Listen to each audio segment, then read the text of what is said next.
Hello दोस्तों, स्वागत है आपका अपने यूट्यूब चैनल ऑनलाइन तैयारी क्लासेस में। और दोस्तों, आज हम शुरुआत करने जा रहे हैं अपने एनवायरमेंटल इंजीनियरिंग का अगला टॉपिक, जो कि है हमारा ट्रीटमेंट ऑफ वाटर। मैं दोस्तों बता दूं आपको, इससे पहले हमने एनवायरमेंटल इंजीनियरिंग पर और भी वीडियोस बना रखी हैं, जिसमें हमने क्वालिटी पैरामीटर्स ऑफ वाटर पढ़ा हुआ है और साथ में ही हमने देखे थे कुछ प्रीवियस ईयर में आए हुए गेट क्वेश्चन। अगर दोस्तों आपने वो वीडियो हमारी नहीं देखी है तो उन वीडियोस की प्लेलिस्ट का लिंक हमने डिस्क्रिप्शन में दे रखा है, या आप हमारे चैनल की प्लेलिस्ट में भी जाकर देख सकते हैं। ठीक है दोस्तों, तो आइए अब स्टार्ट करते हैं अपना अगला टॉपिक, जो कि हमारा ट्रीटमेंट ऑफ वाटर। तो दोस्तों, अब हम स्टार्ट करने जा रहे हैं क्या हमारा वाटर ट्रीटमेंट। बट मैं पहले बता दूं इसको, इससे पहले हमने क्या पढ़ा था, क्वालिटी पैरामीटर्स। तो हमने जान लिया कि क्या क्या पैरामीटर्स जो होते हैं पानी में होने चाहिए या नहीं होने चाहिए, या कितने होने चाहिए, ये हमने अपने पिछले पार्ट में जाना। अब हम जानते हैं कि जो हमारा डिस्ट्रीब्यूशन सिस्टम होता है, डिस्ट्रीब्यूशन सिस्टम कौन सा होता है दोस्तों, जिस सिस्टम से हमारे घरों में पानी जाता है, उससे पहले हम अपने पानी को किस तरीके से साफ करते हैं। मान लीजिए ये रिवर थी, ये मान लीजिए क्या है, ये रिवर है। तो हमने क्या किया, रिवर से पानी लिया घरों तक। डिस्ट्रीब्यूशन से दोस्तों क्या होता है, घरों तक पानी जाता है। तो हमने क्या किया कि हम डिस्ट्रीब्यूशन सिस्टम घरों तक भेजने से पहले पानी को क्या करेंगे, कुछ ट्रीटमेंट करते हैं। पानी हम कह सकते हैं पानी को साफ करते हैं। तो उसमें हम बहुत सारी प्रोसेस यूज करते हैं, जिसमें सबसे पहली होती है हमारी क्या, स्क्रीनिंग। सबसे पहले क्या करेंगे दोस्तों, हम सबसे पहले करेंगे स्क्रीनिंग, फिर उसके बाद एरेशन, फिर उसके बाद दोस्तों सेडिमेंटेशन, फिर उसके बाद हम करते हैं कोगुलेशन एंड फ्लोकुलेशन, फिर दोस्तों उसके बाद करेंगे हम क्या, फिल्ट्रेशन, फिर उसको दोस्तों हम क्या करेंगे, डिसइंफेक्शन पानी का, फिर क्या करेंगे दोस्तों, हम पानी को सॉफ्ट करेंगे यानी सॉफ्टनिंग, और फिर दोस्तों उसके बाद क्या करेंगे हम, डीफ्लोराइडेशन। और दोस्तों उसके बाद इसे हम घरों के लिए भेज देंगे कि अब ये पानी सुरक्षित है लोगों के लिए। तो दोस्तों हम ये आठों process, screening, aeration, sedimentation, coagulation, flocculation, filtration, disinfection, softening and defluoridation, ये दोस्तों हम आठों के आठों प्रोसेस हम वन बाय वन पढ़ने वाले हैं और देखने वाले हैं कि किस तरीके से प्रोसेस हमारी होती है। ठीक है, तो आइए सबसे पहले स्टार्ट करते हैं किससे, स्क्रीनिंग से। तो दोस्तों सबसे पहले पढ़ रहे हैं हम स्क्रीनिंग। दोस्तों स्क्रीनिंग क्या होता है, तो screening use to remove large floating bodies. दोस्तों स्क्रीनिंग क्या यूज होती है हमारी, ये यूज होती है जो हमारे पानी में लार्ज फ्लोटिंग बॉडीज होती हैं उन्हें रिमूव करने के लिए। अब दोस्तों स्क्रीनिंग है क्या, मान लीजिए दोस्तों हमारा पानी किससे आया, रिवर से आता है। तो रिवर से आ रहा है तो इसमें बहुत सारी चीजें होंगी। मान लीजिए एग्जांपल ले लेते हैं हम, पॉलिथीन है पानी में, एग्जाम्पल में हो सकता है पॉलिथीन हो, कोई पेपर हो, या हो सकता है कोई और चीज भी जो उस पानी को फ्लोट करती आ रही हो। तो हम क्या करते हैं, जहां से हमारा पानी स्टार्ट हो रहा होता है हम क्या करते हैं, वहां एक स्क्रीन लगा लेते हैं। ऐसे ही दोस्तों क्या करते हैं, मैं बता दूं आपको, ये मान लीजिए हमारी स्क्रीन है, हमने क्या किया, एक जालीदार स्क्रीन लगा दी। हमने क्या, हमने एक जाली ही लगा दी। हमने क्या किया, इस तरीके से जाली लगा दी। अब इसमें से जो हमारी लार्ज फ्लोटिंग बॉडीज होंगी वो रुक जाएगी। मान लीजिए ये फ्लोटिंग बॉडी से ये रुक जाएगी, ये रुक जाएगी, ये रुक जाएगी। तो इस तरीके से जो बड़ी बॉडीज होती हैं, फ्लोटिंग बॉडीज, वो इस स्क्रीन पर रुक जाती हैं। ठीक है दोस्तों, अब जो स्क्रीनिंग होती है दोस्तों, ये भी हमारी दो तरह की स्क्रीनिंग होती है। पहली हमारी कोर्स स्क्रीनिंग और दूसरी है फाइन स्क्रीनिंग, जैसा कि नाम से पता चल रहा है। दोस्तों कोर्स स्क्रीनिंग हमारी वो स्क्रीन होगी जिसके ओपनिंग स्पेस ज्यादा होगा। अब बात करें हम इस चौकोर की, ये क्या है दोस्तों, ये हमारा ओपनिंग स्पेस है, जिसमें से हमारा जो पानी है वो अंदर जाने वाला है, और हम कह सकते हैं जो फ्लोटिंग बॉडीज है वो रुकने वाली हैं। तो इतने एरिया में से पानी जाने वाला है। अगर दोस्तों ये एरिया हमारा बड़ा हो, ये एरिया जिसमें से पानी जा रहा है ये बड़ा हो, तो क्या कहलाएगा, कोर्स स्क्रीनिंग कहलाएगा। और दोस्तों फाइन स्क्रीनिंग क्या है, अगर ये ओपनिंग स्पेस, ये एक ओपनिंग स्पेस अगर हमारा छोटा हो गया तो ये फाइन स्क्रीनिंग हो जाएगा। 10 mm से छोटा है तो फाइन स्क्रीनिंग, और 20 से 100 mm के बीच में दोस्तों यही हो जाता है हमारा फिर कोर्स स्क्रीनिंग। अब दोस्तों कोर्स स्क्रीनिंग और फाइन स्क्रीन होने में फायदा या नुकसान क्या है, तो बता दूं मैं आपको कि फाइन स्क्रीनिंग में हमारा ज्यादा सामान रुक सकता है। अगर भाई छेद छोटे होंगे तो सीधी सी बात है कि मान लीजिए छेद छोटा है तो एक छोटा टुकड़ा होगा पेपर का, वो भी नहीं जा पाएगा। अगर अगर मान लीजिए छेद ये बड़ा है, ओपनिंग स्पेस बड़ा है, तो छोटे पेपर के टुकड़े वो जा सकते हैं। तो फाइन स्क्रीनिंग में हमारा ज्यादा सामान रुक जाता है, फ्लोटिंग बॉडीज ज्यादा रुक जाती है as compare to coarse screening. But fine screening से दिक्कत ये है कि आपको क्लीनिंग इसकी ज्यादा करनी पड़ती है और इसकी क्लीनिंग दोस्तों क्लीनिंग कम करनी पड़ती है। और दोस्तों मान लीजिए कि अगर ये सामान रोकी जा रहे हैं स्क्रीन, तो क्या होगा, एक टाइम पे ऐसा भी होगा कि ये पूरी भर जाएगी स्क्रीन। इस तरीके से ब्लैक से ड्रॉ कर देता हूं मैं।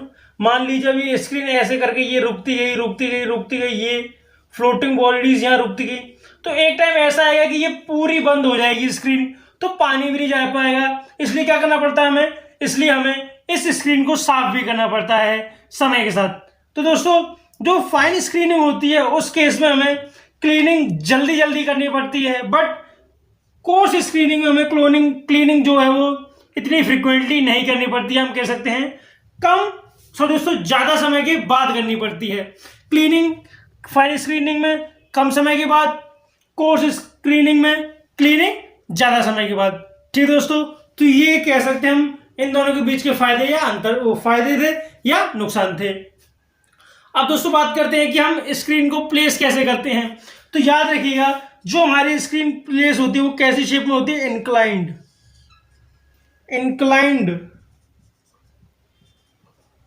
जो हमारी स्क्रीन जो होती है, मान लीजिए ये पाइप था जिसमें से पानी जा रहा है किसके लिए, ट्रीटमेंट प्लांट के लिए। तो अब क्या होगा, जो हम इसमें स्क्रीन लगाएंगे दोस्तों वो कैसे लगाएंगे, टेढ़ी लगाएंगे। ये पाइप था हमारा, तो हमने क्या किया, जो ये मान लीजिए ये क्या है दोस्तों, ये हमारी स्क्रीन है, ये दोस्तों क्या है, ये हमारी स्क्रीन है। तो हम क्या करते हैं दोस्तों, इसे टेढ़ा लगाते हैं। अब दोस्तों टेढ़ा क्यों लगाते हैं, दोस्तों टेढ़ा लगाने का सिर्फ एक ही रीजन है कि एरिया बढ़ जाता है, स्क्रीनिंग का एरिया बढ़ जाता है। मान लीजिए ये क्या है हमारा, ये हमारा ए एरिया था, ये हमारा ए एरिया था, तो ये इतना पानी रोक पाता, बस सही बात है, मतलब इतनी चीजें जगह साफ कर पाता। बट अब हमने क्या किया, स्क्रीन टेढ़ी कर दी। तो दोस्तों जैसा कि हम जानते हैं कि अगर हम इसे थीटा मान लीजिए हमने थीटा एंगल पे पुट करी है, और ये क्या है दोस्तों, ये हमारा 90 डिग्री है। तो दोस्तों ये क्या होने वाला है हमारा, दोस्तों ये क्या होने वाला है हमारा, ये हो जाएगा हमारा,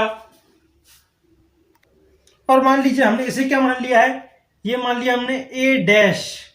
अगर ये है, ये हमारा ए डैश है, तो हम कह सकते हैं कि जो ए डैश होगा हमारा एरिया वो किसके इक्वल होगा दोस्तों, ये हमारा इक्वल होगा किसके, ए अपॉन कॉस थीटा के। ए अपॉन कॉस थीटा के इक्वल होने वाला है। और जैसे कि हम जानते हैं जो कॉस थीटा होता है हमारा वो 0 से 1 के बीच में होने वाला है दोस्तों। सिर्फ इस केस में 0 से 1 के बीच में होने वाला है हमारा कॉस थीटा। तो ए डैश हमेशा ही हमारा या तो ज्यादा रहेगा ए से, या ए डैश जो है वो हमेशा या तो ज्यादा रहेगा ए से, या ए के बराबर रहने वाला है हमारा ए डैश। दोस्तों जैसा कि हम देख सकते हैं कि 1 कब होगा, 90 डिग्री पे, 90 डिग्री, सॉरी दोस्तों 1 कब होगा, 1 होगा हमारा थीटा इक्वल टू 0 डिग्री पे। अगर ये थीटा हमारा क्या हो जाए दोस्तों, 0 डिग्री हो जाए। 0 डिग्री मीन यानी ये हमारी स्क्रीन ये ऐसे होके ये हमारी स्क्रीन है। अगर ये सीधी हो जाए तो क्या हो जाएगा दोस्तों, ये ए डैश और ए हमारा इक्वल हो जाएगा। बट कुछ एंगल ऐसे रहेगा, तो हम जैसा कि जानते हैं ए डैश हमारा बड़ा रहने वाला है ए कॉस थीटा से। तो हम कह सकते हैं कि हमें स्क्रीनिंग के लिए ज्यादा एरिया मिल जाता है अगर हम अपनी सरफेस को इनक्लाइन करते हैं। तो और दूसरा रीजन क्या है दोस्तों इनक्लाइन रखने का, आप जानते हो Q discharge equal to A1 into V1 equal to A2 V2। सही बात है दोस्तों।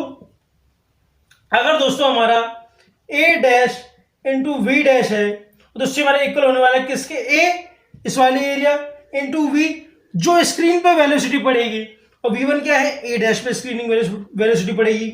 अगर दोस्तों हमारा A डैश A से बड़ा है तो हम कह सकते हैं V डैश जो होगा ना दोस्तों वो हमारा छोटा होगा किससे, V से।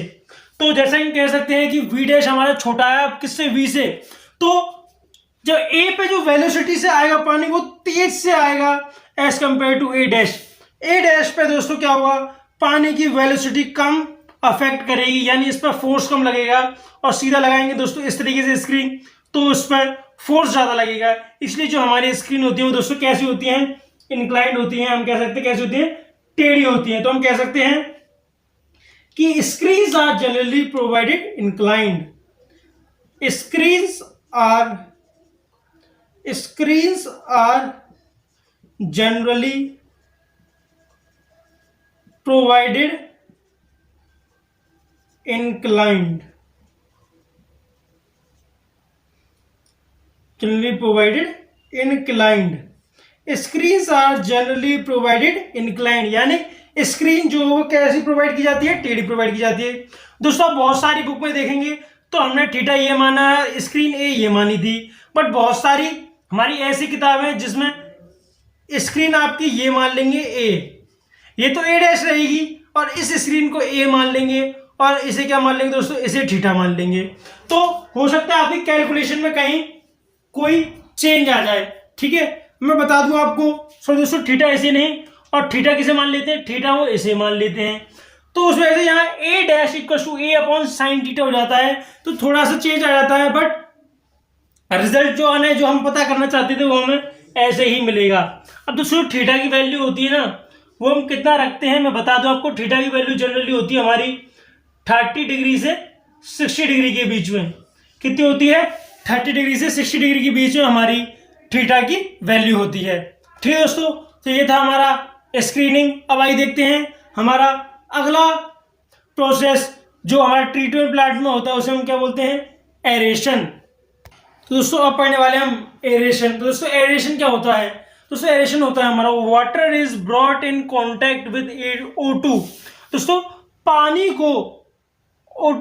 को हमारे जो रिवर से या किसी स्क्रीनिंग से होके आया हुआ है, पास होके, उसे हम ऑक्सीजन की कांटेक्ट में लाते हैं। क्या करते हैं दोस्तों, ऑक्सीजन के कांटेक्ट में लाते हैं। दोस्तों क्यों, ऐसा क्यों करते हैं हम दोस्तों, अगर हम एरेशन करते हैं उससे हमारा क्या फायदा है, पहला है to increase presence of O2 in water. इससे क्या होगा दोस्तों, हमारे पानी में ऑक्सीजन की मात्रा बढ़ जाने वाली है। दूसरा point, to remove undesirable gases like CO2 NH3 H2S।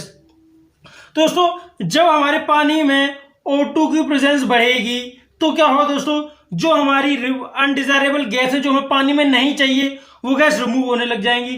जैसे एग्जांपल है carbon dioxide, ammonia NH3 H2S। अब दोस्तों अगर हमारे पानी में मान लीजिए CO2 क्या है, अगर मान लीजिए हमारे पानी में क्या है, CO2 है, तो इसका हमें क्या घाटा है दोस्तों, ये क्या करता है दोस्तों, CO2 हमारे पानी में कार्बोनिक एसिड फॉर्म कर लेता है। आपको पता होगा कि CO2 हमारे पानी में क्या बना लेती है, एक कार्बोनिक एसिड फॉर्म कर लेती है। इस वजह से हमें CO2 को रिमूव करना जरूरी रहता है। कार्बोनिक एसिड कौन सा होता है हमारा, H2CO3। ये क्या दोस्तों, ये कार्बोनिक एसिड है, तो इसलिए हमें CO2 को रिमूव करना पड़ता है अपने पानी में से। और क्या रीजन है, और दोस्तों हमने पढ़ा था कि अगर हमारे पानी में CO2 होगी तो क्या करेगी दोस्तों, ये अल्केलिनिटी भी फॉर्म करती है। दोस्तों कार्बनिक एसिड भी फॉर्म करती है और अल्केलिनिटी भी आती है इसके से हमारे पानी में। बाइकार्बोनेट, कार्बोनेट, OH माइनस, सब कार्बन डाइऑक्साइड की वजह से तो आता ही है, तो इसलिए हमें CO2 को रिमूव करना पड़ता है। अब आती है दोस्तों हमारी अगली गैस NH3 अमोनिया। ठीक है दोस्तों, तो दोस्तों हमें अमोनिया को भी रिमूव करना होता है। क्यों, कि दोस्तों पानी में हमारे क्या क्या फॉर्म कर लेती है, ऑर्गेनिक अमोनिया फॉर्म कर लेती है। और दोस्तों और क्या कर सकती है, ये हमारा नाइट्रेट्स फॉर्म कर सकती है, नाइट्राइट्स फॉर्म कर सकती है। वो हम आगे चल के पढ़ने वाले हैं कि किस तरीके से हम NH3 से नाइट्रेट्स या नाइट्राइट्स बना सकते हैं, वो हम आगे चल के देखने वाले हैं दोस्तों। इसलिए हमें NH3 को भी रिमूव करना पड़ता है। क्यों, ये किस में चेंज हो जाती है, NO2 माइनस में भी चेंज हो जाती है ये, और ये हमारी NO3 माइनस में भी चेंज हो जाती है। इस वजह से हमें इसे पानी से रिमूव करना होता है। अब अगला आता है हमारा H2S।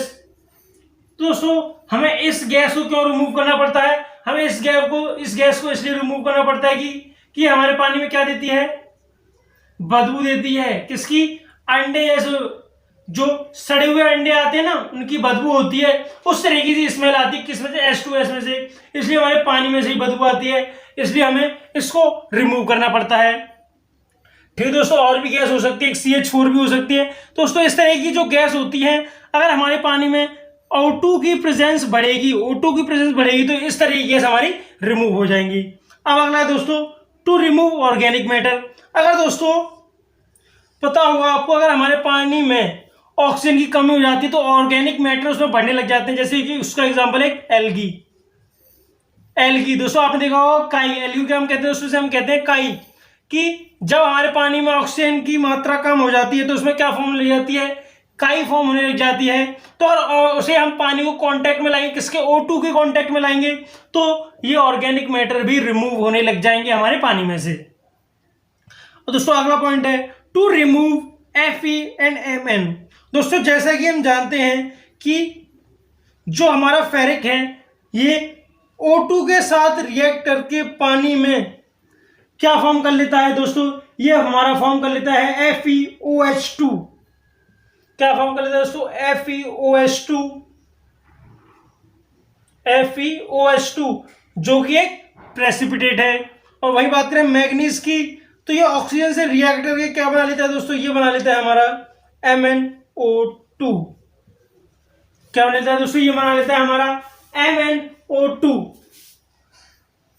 तो दोस्तों क्या होता है कि ये भी एक प्रेसिपिटेट है। तो दोस्तों हम कह सकते हैं कि अगर हमारे पानी में ऑक्सीजन की मात्रा ज्यादा होगी तो जो हमारे पानी में फेरिक है या मैग्नीज है उनकी मात्रा भी पानी में कम होने वाली है, इसलिए हम एरेशन करते हैं। अब देखते हैं दोस्तों कि हम एरेशन के लिए कौन से मेथड यूज करने वाले हैं।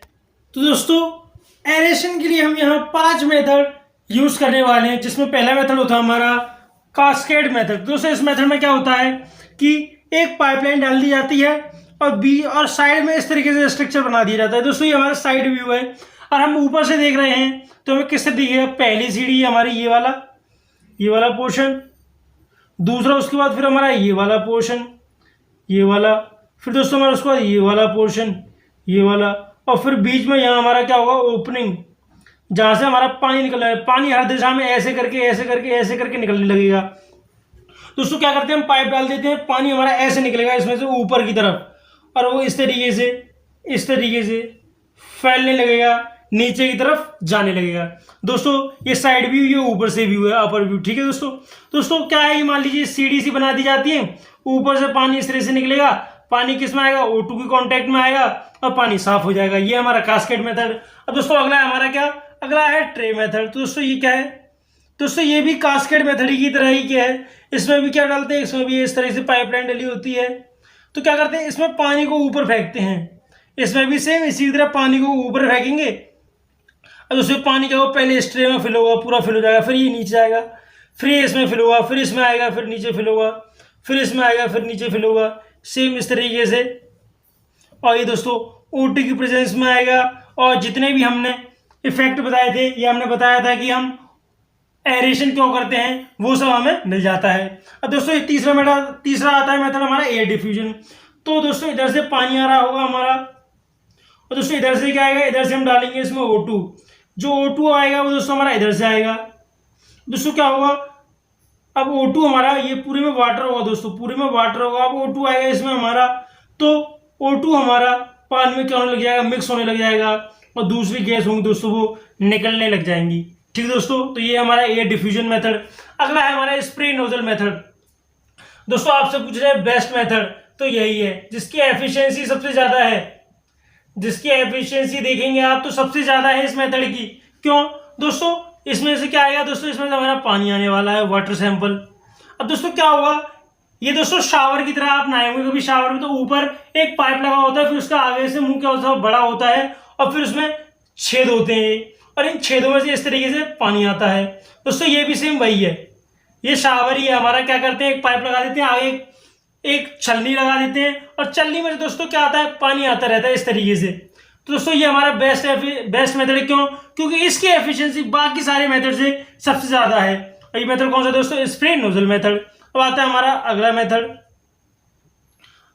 अब आता है दोस्तों हमारा अगला मेथड एरेशन का, जो कि दोस्तों supply O2 to underground water, supply O2 to underground water. दोस्तों इसमें क्या किया जाता है, पाइपलाइन डाल दी जाती है जमीन के अंदर और उन जमीन के अंदर ही हमारा ऑक्सीजन प्रोवाइड कर दिया जाता है, हम कह सकते हैं ऑक्सीजन भेज दिया जाता है। तो ये हमारा पांचवा method, supply O2 to underground water. ठीक है दोस्तों, तो ये था हमारा एरेशन और उसके 4 सॉरी दोस्तों 5 मेथड। तो आज हमने क्या शुरुआत की थी, आज हमने ट्रीटमेंट ऑफ वाटर स्टार्ट किया था, जिसमें हमने स्क्रीनिंग और हमारा एरेशन कंप्लीट कर लिया है। तो ठीक है दोस्तों, आज के लिए बस इतना ही। अगर वीडियो अच्छा लगा हो तो वीडियो को लाइक करें और चैनल को सब्सक्राइब करें, और मिलते हैं आपसे अगली वीडियो में। तो जब तक के लिए जय हिंद, जय भारत।